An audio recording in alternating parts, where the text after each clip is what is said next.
Oh, I'm so tired. You can't Oh, be. I'm tighter than you, Eric. well, why would you be tired of me, Lyn? Because it's 3 o'clock, 3 a.m. in the morning. For goodness sake, we're in Australia.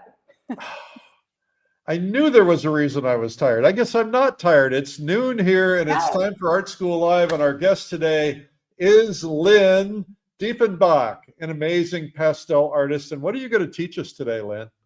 Today, I'm going to look at pasteling in doing some skyscapes, a couple of different types of skyscapes, because there's nothing like a wonderful, dramatic sky to set your painting alive. It also sets the scene. I'm going to be looking at different composition doing long and thin, and finding rhythms and finding value relationships, color relationships, you name it, we're going to look at it. All right. Well, this is going to be a good one. And we're so appreciative that you would be here for us at 3 o'clock in the morning, your time. And you seem very chipper and very normal. So that's very sweet of you to do this. Very, very normal. What is normal? I don't have a normal.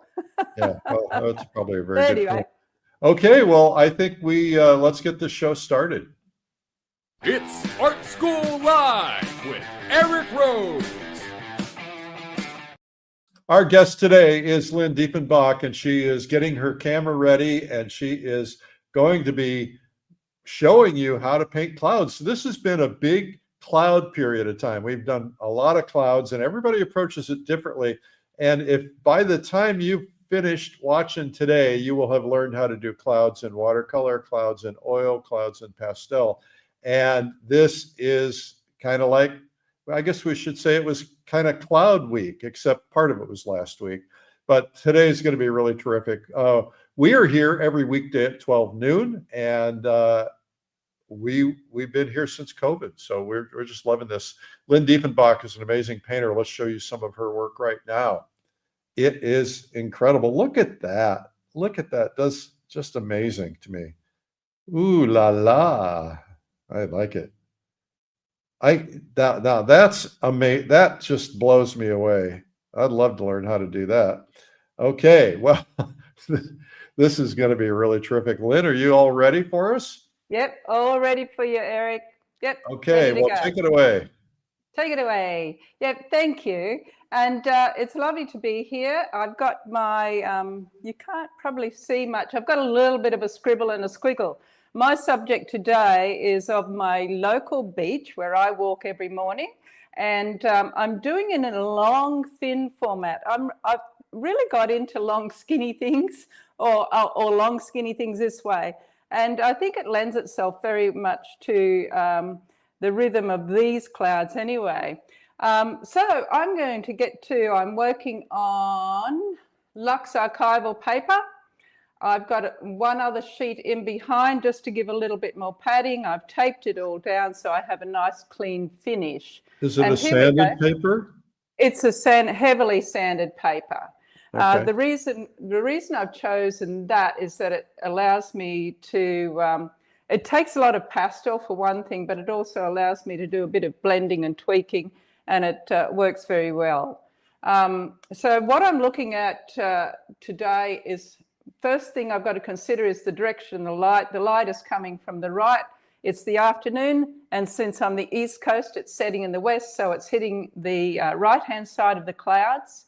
I'm going to consider the rhythm of the clouds. Do, do, do, do, do, do, do. There's a real rhythm that clouds get in them, especially on the, anywhere, depending on what the winds are doing and the updrafts. So I'm going to be looking at value relationships and, of course, color relationships and edges.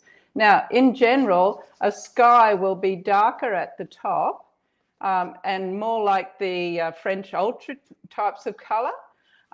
Darker the higher into the sky you get, and as it comes down, it changes in color. It goes more into your cobalt blues, but in my case, I'm going to go into more of a cerulean blue, just to change the type of color.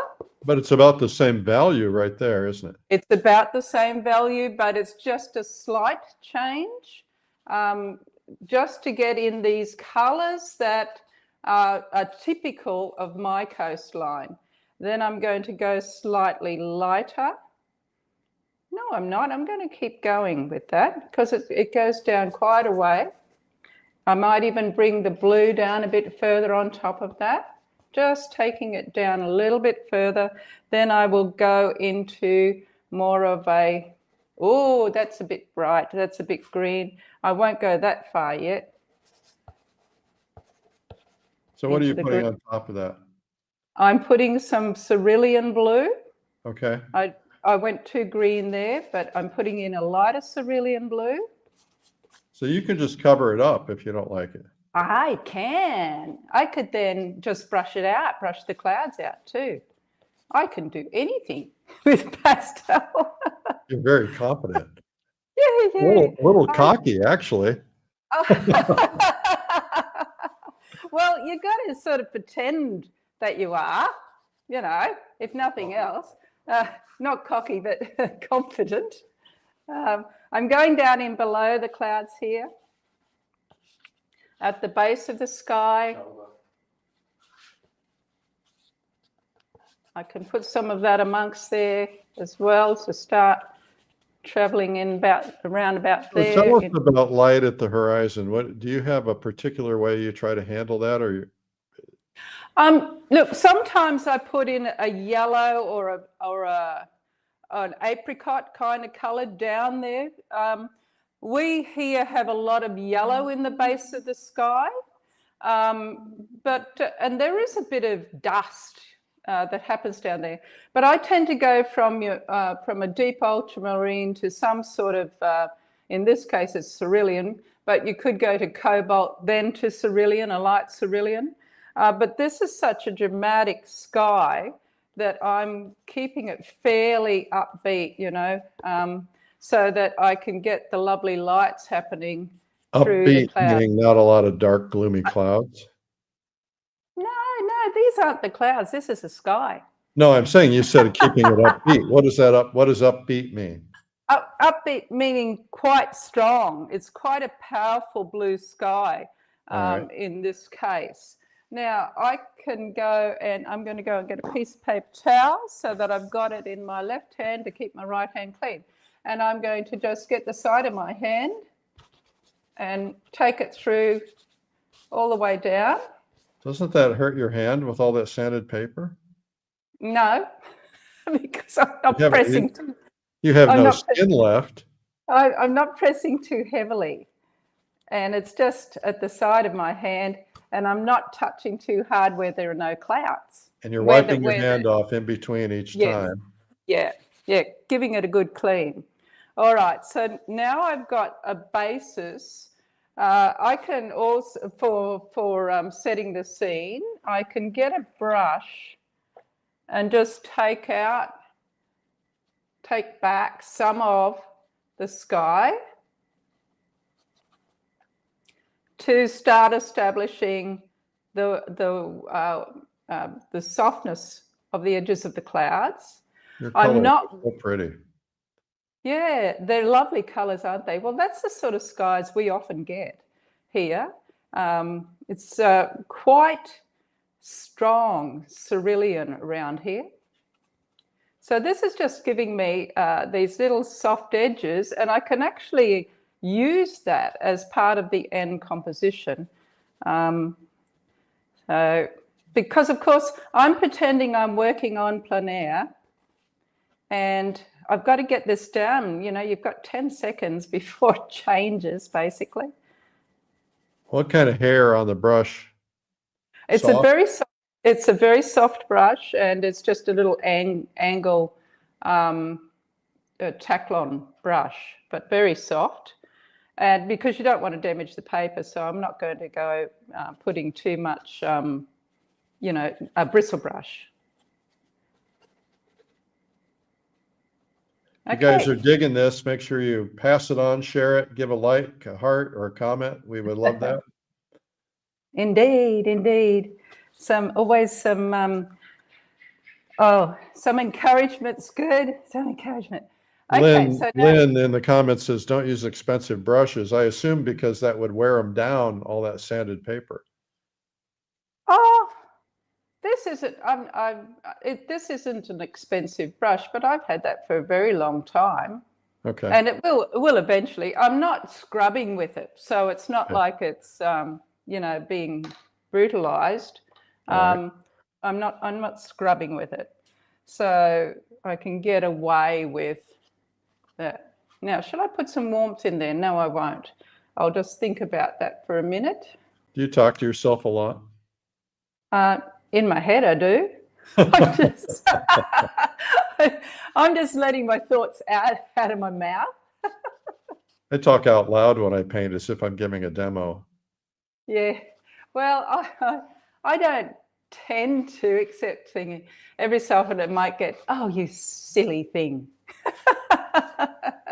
And talking to myself for doing, you know, something that didn't work or something that wasn't necessary.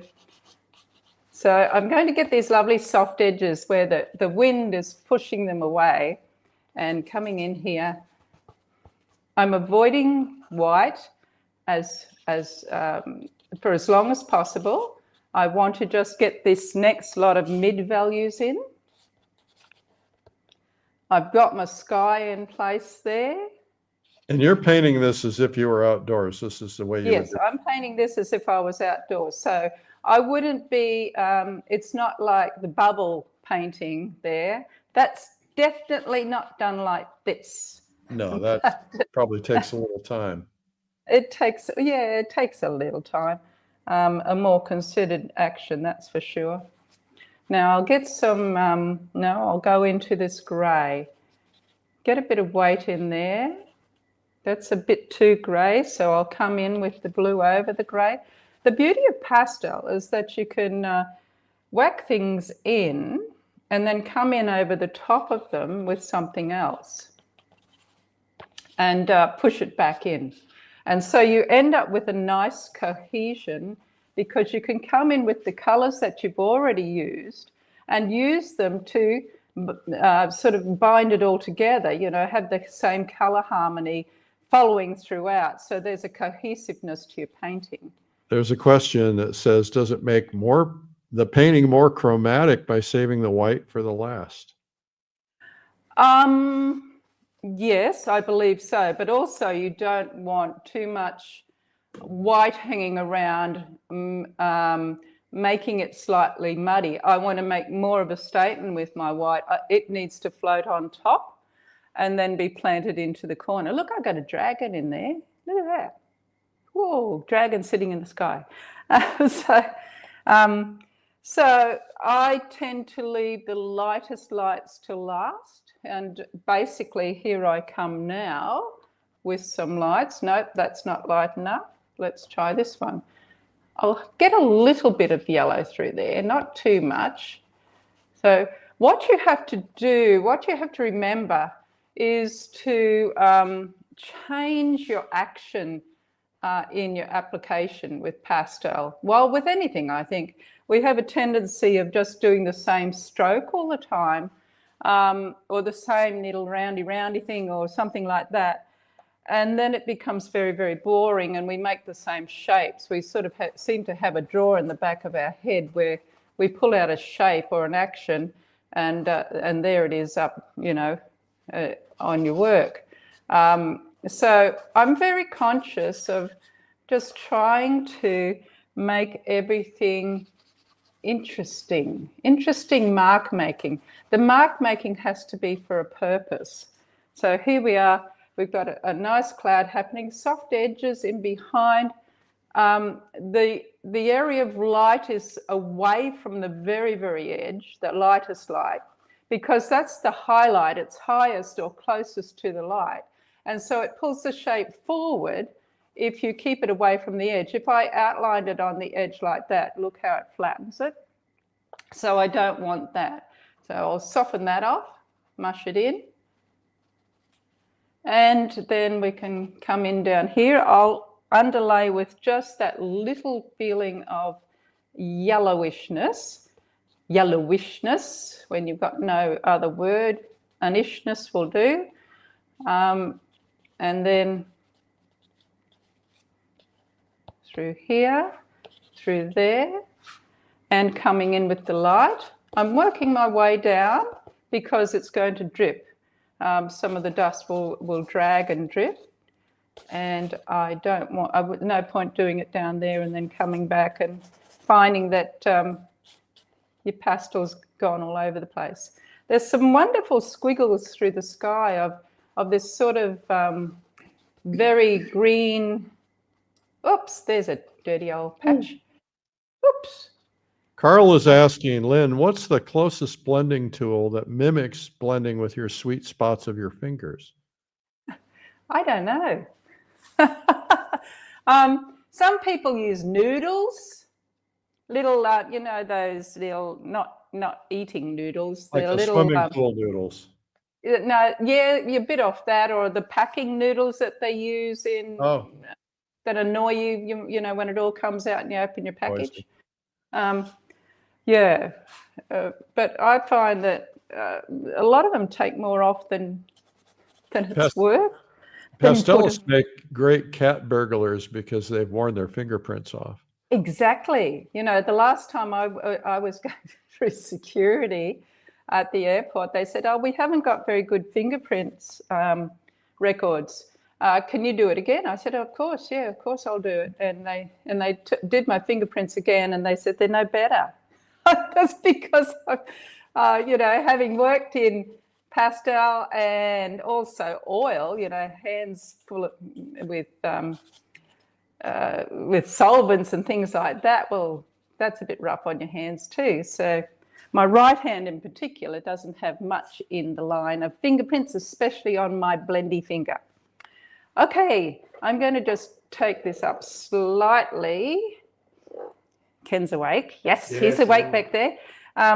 Take it up slightly so that I can then look at down in this section here. And as far as a little study goes, I mean, that's from here, I think that's enough. It works adequately for a little plein air study. And I think it's, you know, it's going all right, I think. And now I'm going to come in and establish this area down here, which so now you're pretending that you've brought it into the studio and you're going to take it to the next level? No, I'm still working out there. Oh, you said that you got it to a point where it's a good plein air study. Okay, yeah, you're going to finish it. I see. Okay. Yeah, yes, yeah, that Sorry bit to up interrupt. there. People are going to give me a hard time for interrupting. Yeah, that's all right. Oh, you can interrupt anytime, Eric. I don't mind at all. Makes life much more interesting than yabbering away to myself. So here we are, same sort of treatment, but I'll make this one softer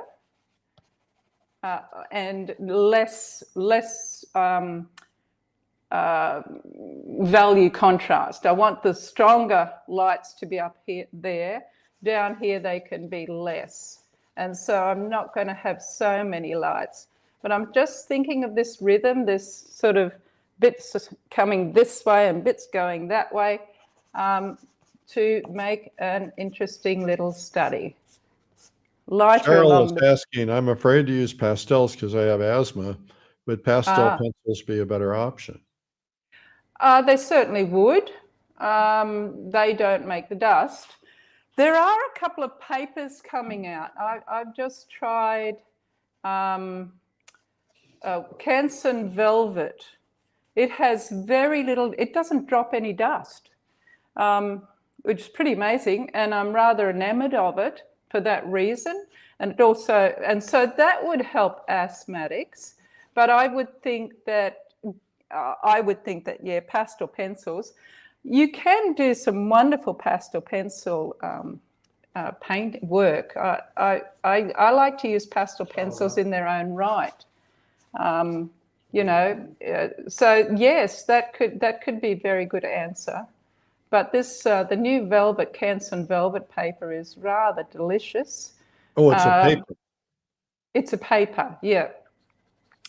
And it doesn't let anything drop, you know, so you don't have the issue, I guess, to a certain degree, of all of the all of the dust going back down your lungs if it's stuck on paper. Dennis Marshall is saying dust. What dust? Do you want to describe what that's all about? So what dust? Dust. Well, if you've not done is it- pastel, you've not experienced the I dust. guess not. Yeah, that's true. Pastels are a dry pigment. They're made on exactly the same pigments as oil and watercolor, but they've got very little binder in them. And so that makes them the purest form of pigment that you can work with, but it also means that they're dusty, especially when it hits a sanded paper. You can see a drift of, maybe you can see it, no, maybe not. There's a drift of pastel coming down the surface here, and so there is dust. It creates some dust. But do you have some way to collect the dust at the bottom of your tray? Oh yeah. I would normally. Well, I've got the trough of my easel here, but if I was, I could just put a piece of paper towel underneath there, make a little boat or a fold of cardboard or whatever, and collect your dust in there. And of course, you can make some new pastels. As I've said previously to you, Eric, there's no waste. There's no wastage in pastel. You could just make a new one if you break it. And it's so easy, and it's such a lot of fun to do. Now, I just need to take this bit lighter. I seem to have lost my lighter one there, but I'll pop that in. If you just tuned in, our guest today is Lyn Diefenbach. It's 3 o'clock in the morning, 3:23 in the morning in Australia. She got up for you guys, and she's doing a pastel sky demonstration, how she would do it in plein air. There we go.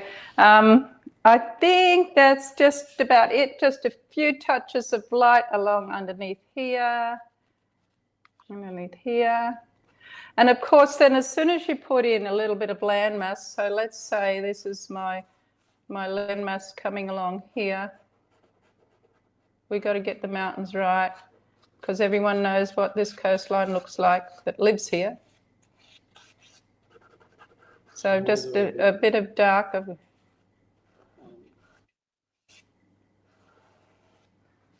in there. And then just to finish it off, I could put in some sand. Our sand is not white here because we sit at the mouth of a river, and so it dumps all its silt on us. Put that in, drag a bit of purpley grey over the top of it. Ken keeps on telling me shoulder, shoulder, shoulder, and I'm getting lower and lower and lower. But that's all right. You need to be able to see. And then we'll put in some sea back there. So are you using the same colors from the sky for your sea? Basically, yeah.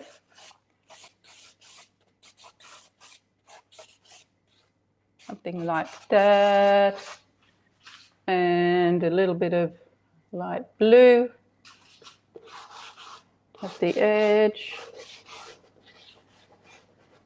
So here I am working furiously. The tide's coming in. The clouds have changed long ago. I'm going to get in. I've just got to pull my shoulder in a little bit in here, just to get the edge. Whoops.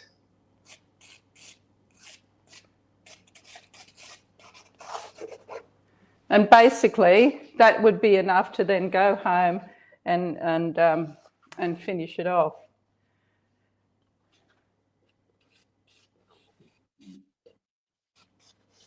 That happened fast. That happened fast? That's the beauty of pastel, hey? That you can make it happen fast. Here's one that I finished earlier. So I've taken this home and then come up with a little bit more of a considered finish to it, but it's still pretty simple. There's the comparison of the two.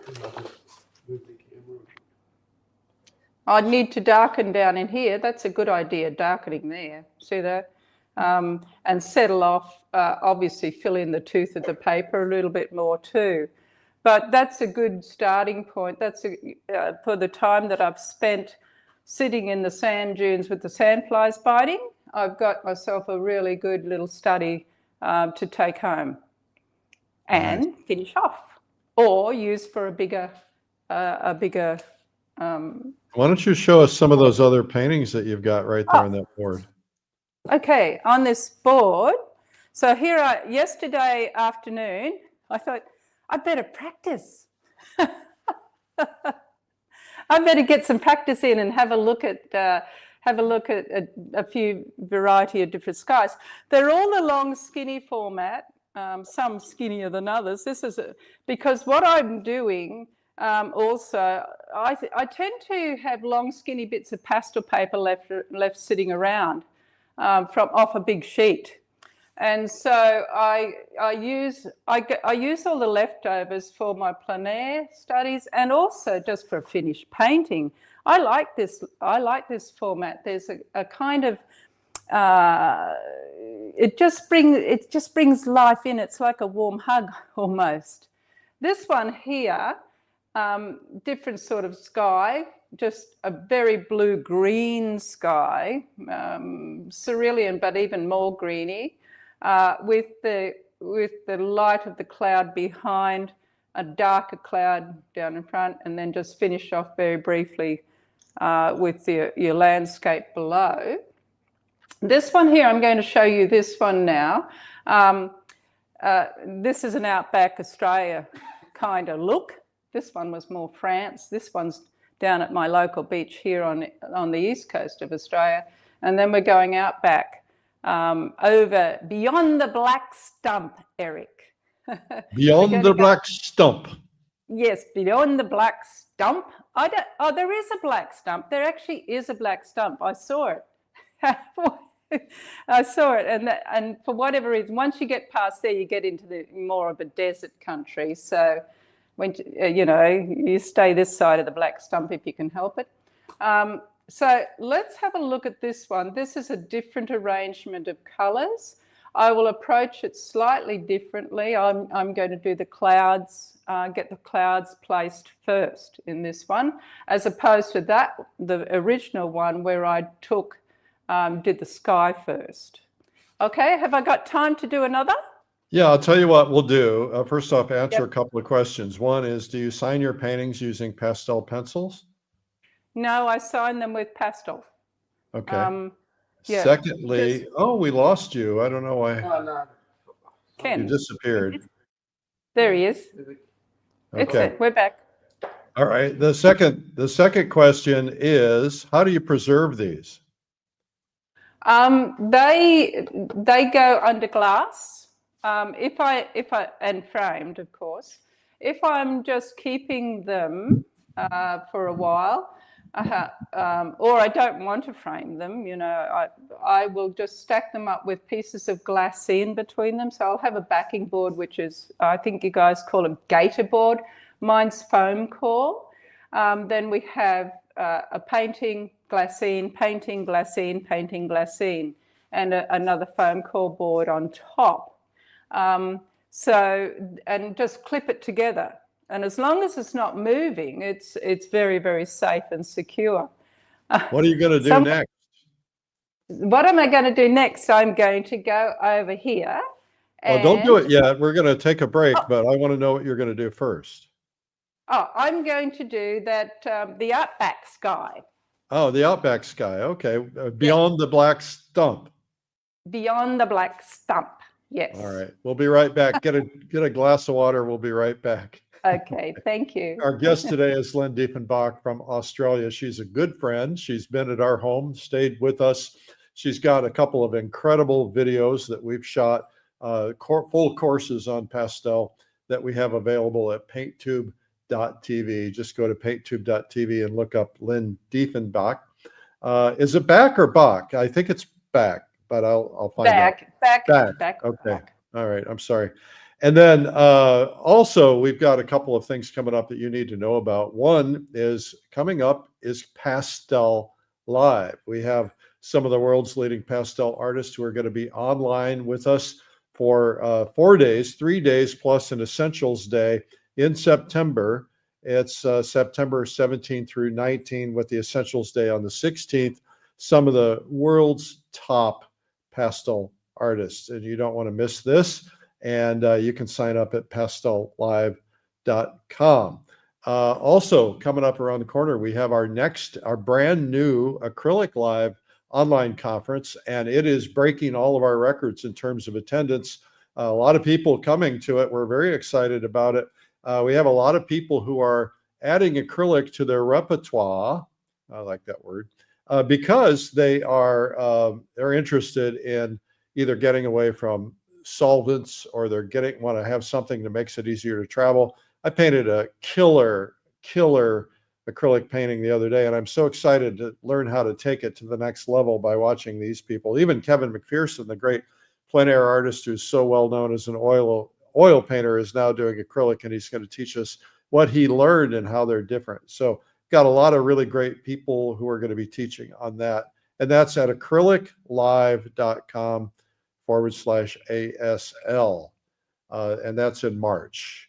Okay, the other thing, what else do we have? We have the plein air convention coming up, and we do have a pastel stage, a watercolor stage, and we are teaching all forms of art in terms of, various mediums. And we're going to be doing it in Lake Tahoe and Reno. This is such a fabulous and beautiful place. And we go outdoors and paint together. And there can be like a whole bunch of us painting together, like 1,000 or 1,200 of us together. And yet it doesn't feel big because we're spread out. And we have all these stages where we're teaching the 5 stages. So that is Plein Air Convention, May 19th through 23rd. And make sure that you come to that. Price goes up on March 14th, I believe. We're almost in March, hard to believe. Anyway, come and join us at Pace. It's a pretty cool experience. We have a free gift for you today. That free gift is 201 essential plein air tips from some of the world's leading artists. Just go to pleinairmagazine.com/ebook. That's easy to remember. pleinairmagazine.com/ebook. And if you're not getting Plein Air Magazine, well, you should be. I'm just saying. Okay, now we're going to get back to Lyn, and we're going to do the Outback skies beyond the black stump. Well, that gets your imagination racing, doesn't it? The Outback skies are just wonderful because you've got a lot of red dirt out there, and the red, it goes and travels up into the sky itself, and yeah, just wonderful going out back. And the people are the salt of the earth people. They survive against all odds out there. Anyway, I'm going even thinner this time to really bring the focus in on this rhythm and finding our way through the sky, through the clouds. I've given myself a little bit of direction with just a pastel pencil, and now I'm going to go darker than what I'm seeing, but I'm going to just establish, I'm going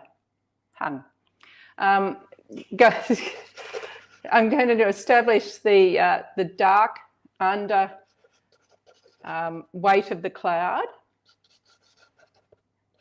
just holding the pastel between two fingers and the thumb so that I can go every direction. Now I still have to find my way through the sky. I don't want to put barriers straight across that stop me from getting further into the skyscape. So I'm just dancing around here. It gets a little bit lighter down here, but I still want some of this dark, which I will then adapt and alter as needs be as I get further down. So there's phase 1. I will just soften it off now. And get a bit of this area, this up into here, the lighter value. the lighter value of grey. It's still a bluey grey. It's certainly Bluey. going to be the bluey grey, bluey like the dog. And we'll get that coming down. The higher up in the sky you go, the bigger and more billowy the clouds are. And then the lower down you go, they're a lot more flattened out and less contrasty in general. Okay, then I'm going to really sparkle this up. I'm going to get some light on there. Wahoo, buckaroo. Wahoo. Wahoo, buckaroo.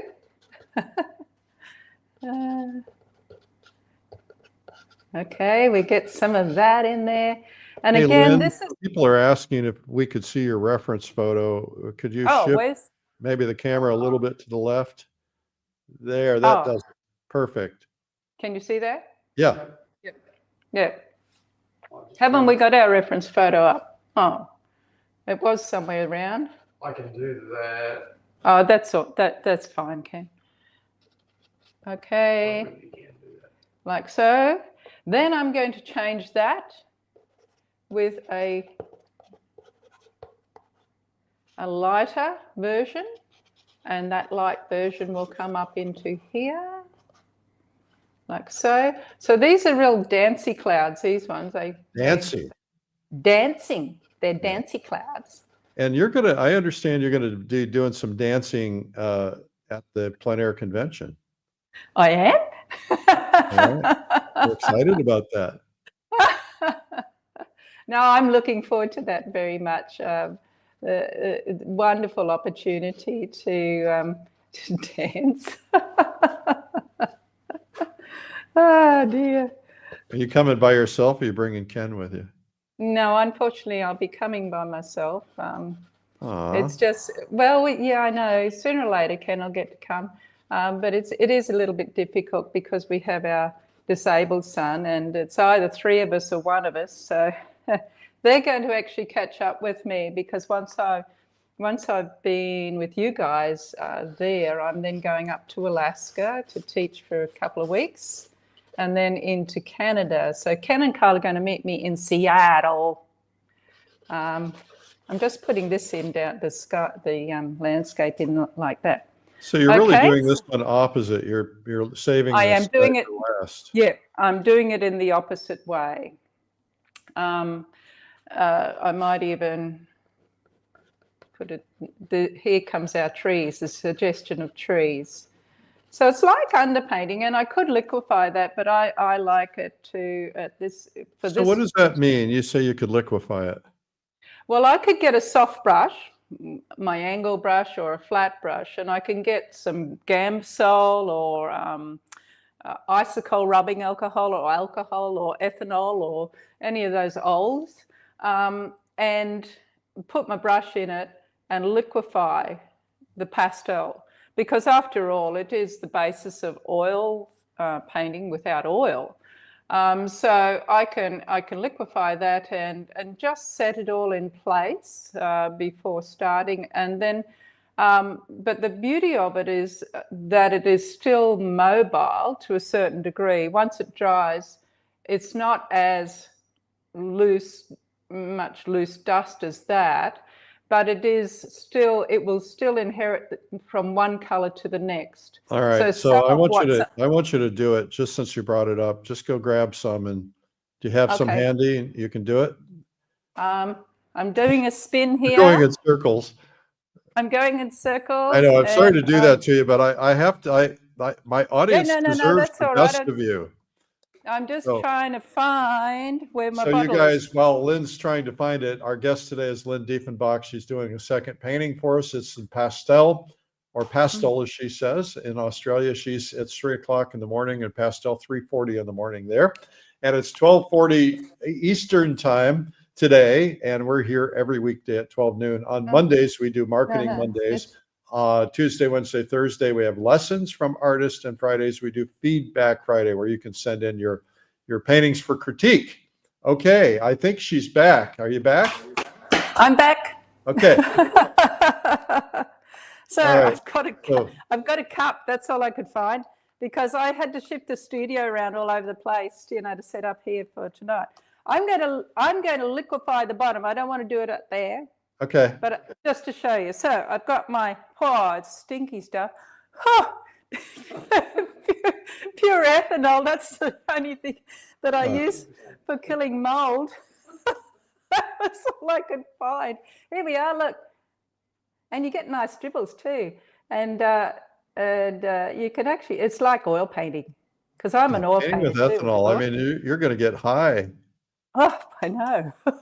Could be very exciting. It could be You would normally use just an artist solvent or something, but I've run out of artist solvent right now because the framer didn't have any. So here we are. Shoulder. Sorry. Come on, Eric. That's not fair. That comes from Ken. I know, I'm doing Ken's job. He wasn't doing it very well. He wasn't doing it very well. There you go. Look, and you've got, and I'll show you once we get down here how much fun that can be. I can put dribbles in too, if I wanted to, but then I'll cover them up. But just for the fun of it, you know, I could put textures in that while it's dry.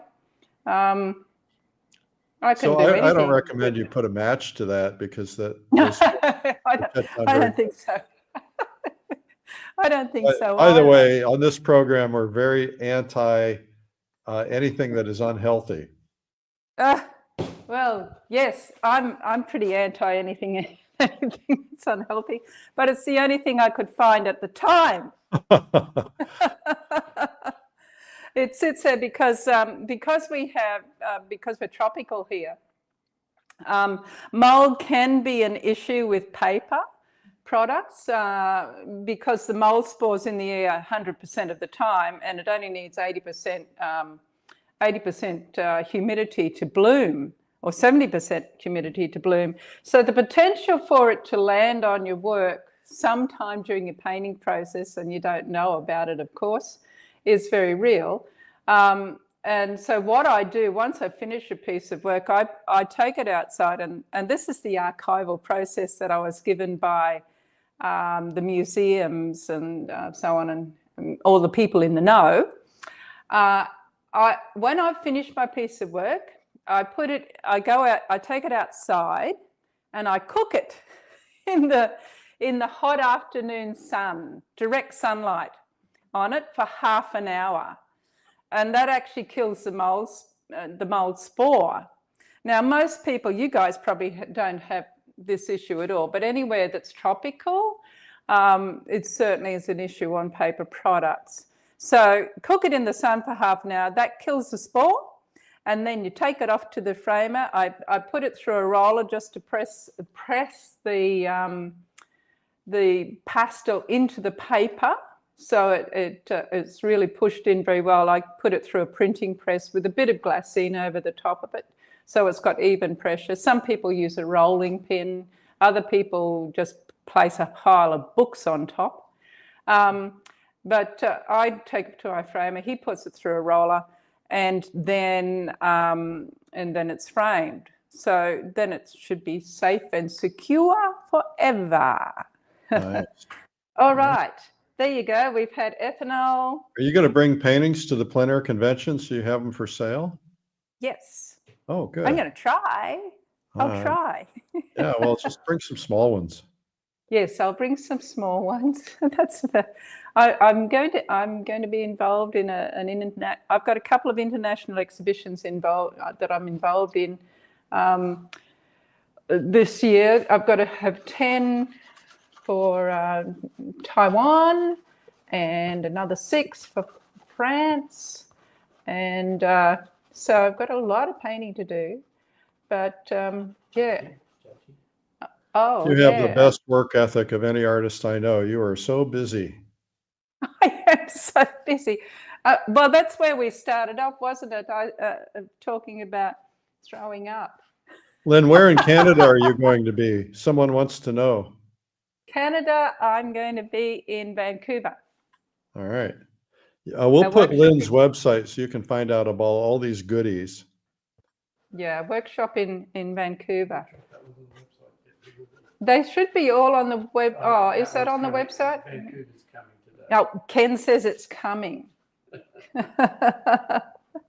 Okay. What am I doing here? I don't Ken, know. if you had your act together, you would have that up on the website right now, it's just so that you have the millions of viewers Millions signing up. of viewers. That's right. My bad. We found out yesterday, Lynn, that we're up to 17 million viewers. Wow. Congratulations. That's wonderful, isn't it? And you know, Well, it's a little small, but we'll take it. Yes. Yeah, it's a little small. You could do better, Eric.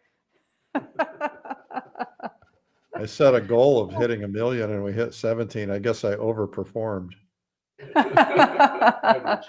Overachiever. Yeah. It's because of people like you who are on the show. Everybody wants to see them.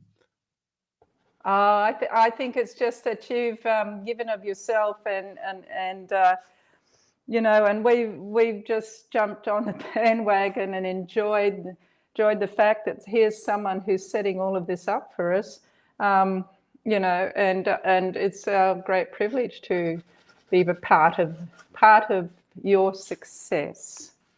Very kind. For sure. Here we are. I'm just, as I'm yabbering away. It's a very good skill to have when you're a tutor, to be able to yabber away while you paint. Well, I think it's fun having you yabber away anyway. We love listening to your lovely accent. I know you don't think you have one. Oh, no. I don't have an accent. Do you have an accent? When you come to Australia, you will have an accent. I know. Did you know that? Well, I'm going to be announcing my Plein Air World Tour, so we'll have to get that figured out. Oh, wow. We're going to try to get the world, whole movement of the world plein air painting together. We're going to do one day where we see if we can get every plein air painter in the world painting. Wow. Oh, watch my shoulder. See, so everyone's falling down now. Now I'm just going to get my hand in and smooth out the sky. I like smoothing out the sky because it is smooth. That, you know, when you get those big, clear skies, I'll just dip over the top of that a bit. How fun. Cathartic. Now I will be coming back and putting lights on the clouds and losing some to a certain degree. Once you pull it all together like that, then you get these nice smudgy bits that we can then cut through with the negative spaces. I love using negative, positive spaces, you know, playing them off against each other and cutting back through. And that's a lovely part with pastel. It's that you can do that. Okay, so now I can go back and refine my activity. Ooh, and get the grey coming up into there a bit further, softening that transition off. Up into there, up into there. A little bit in here. The sunlight this time is coming from the left. So I've got to remind myself, you know, I have a habit of making everything come from the right. So when I'm working back to front, coming from the left, I have to really concentrate because you get into a habit of doing things in a certain way. I'm going to whack in a bit of peachy colour, a bit of apricot, certainly as we get lower down. So the sunlight, the sun is going, the sun is gone. I didn't time it right. I left too long to get outside and totally lost the light. So you've got to work so rapidly.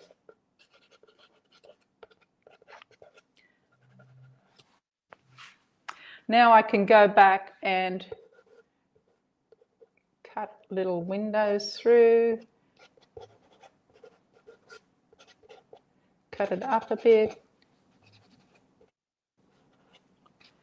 Cut it up a bit. We have someone in Tanzania watching. Hello, Tanzania. I think that's a first. Hi. Isn't that wonderful? I had a wonderful trip to Uganda a couple of years back. Gosh, it was amazing. I was painting elephants from life. Oh. Drifty, drifty clouds. I might put a little touch more color in here. Much more color in here. One of the advantages in underpainting, if I had have done underpainting up here, would be that I don't have to then fill in little white holes. You know, it's already got a splash of color, or it's already got the color set in underneath. But that being said, and you could start on a colored piece of paper, of course, but the paper color is static, but it will act as a unifying agent, you know, having that color still popping through here and there as you work with your pastel. So someone asked a question. If sky holes are in trees, are there such a thing as cloud holes? I guess so. You can. Well, look, here we are. Let's put a cloud hole. It should be darker, probably. We can cut. You can cut it up with alacrity, you know. Come back and redesign with your sky in there. I don't think birds have trouble flying through clouds. They do have trouble. They do have trouble flying through trees, however. So that's why you've got to have windows in your trees, sky holes in your trees for the birds to fly through. Otherwise, it's not nice for birds. So, okay. I think, you know, basically that's enough there. I could go further, but let's get on some trees. Well, we're running out of time, so I'm going I've to got give 5 minutes. Yep. Look, here we go. All right. Pressure is on, ladies and gentlemen. This is already, you know, shoulder. Can you remove a question? Can you remove pastels with an eraser, not just a brush? You could, but it won't all go. I mean, you can't lose the whole lot. It just doesn't happen. It'll leave a stain. But as long as there's no active pastel there, as in loose pastel, if you've brushed it back, you can go again quite easily, or you can just go and liquefy it and get rid of it. You'll have a nice stained piece of paper, but Lyn says a kneaded eraser will work with pan pastels. Lyn? Yes, it does. Pan pastels can be totally removed with a kneadable eraser, which is amazing, isn't it? Yeah. So many fun materials. I want them all. Want them all. There we go. And a pathway through there. And there we have it. Doop, doop, doop, doop, doop, doop, doop, for the birds to fly through. There we go. Okay, put a little river in there now. I'm going to put a dirt track. Oh, you're going to put a track. Okay. Yeah. Oh, that's good. That helps. Okay. Yeah. There you go. Outstanding. You are a superstar. No, I'm not. I'm a confident someone or other, but anyway. Oh, come back on camera. Back on camera. I've got to do it the hard way. Carl says you can scratch in with razors for white if you want the white to come through. Okay, Carl. There she is. Here, I'll come down here at your level. Yeah. It's just because we had another We need some music. Bum, bum, bum, bum, bum, bum, bum, bum, bum, da, da, da, da, da, da, da, da, da, da, da, da, da, da, da, da, da, da, da. Well, now you don't have to do your morning workout. No, I can go back to bed. Yes. Okay. Well, we're going to give you that opportunity. Lyn, thank you so much. Everybody give Lyn applause. We're anxious to see you at the Plein Air Convention. I love seeing you. You're one of my favorite people. I haven't met Ken in person yet, and I need to meet him. So we'll have to figure out a way to drag him along one day. Yes, we will. He's probably like, oh, good. She's leaving for a month. She probably, yeah, she oh, no jobs for me. I can stay on my computer as long as I want. All right. Well, thank you so much, Lyn. This has been a delight. Thank you for getting up in the middle of the night to be here for us. And we'll make sure everybody visits your website. Maybe somebody will contact you and buy that painting. Just saying. Yeah, pleasure. All All right. Bye-bye. Thanks, everyone. Thanks, everyone, for tuning in. See you. Right. Oh, well, that was fun. Oh, we need to edit that so we start out with this bump, bump, bump. That would be fun. Well, I hope you guys enjoyed that. Lyn is always a delight to have on. I can give her a hard time because she's such a good friend. And thank you for tuning in today. Make sure to subscribe to this program. Go to YouTube, hit the subscribe button. And when we get those numbers up, YouTube is like, hey, we're going to show it to more people. And we like that. And thank you for helping us boost just in the last month. I think we went from maybe 2 months, since Christmas, we went from 16 million to 17 million views. We love that. That's pretty cool. And now we just got the big goal now is 100 million views. So because the more people you share it with, the more people who learn to paint, the more people who learn to paint, the happier people will be. See, it all works that way. It's all like very intertwined, right? Hey, thanks for being here today. And we love you guys. And we just really appreciate you taking your time to watch. Please share it with other people. Give a comment, give a like, give a thumbs up, whatever you want to do, because we want to hear from you. We want to interact with you. Take care. I'm Eric Rhodes, and we will see you tomorrow. Thanks again to Lyn Diefenbach. Goodbye.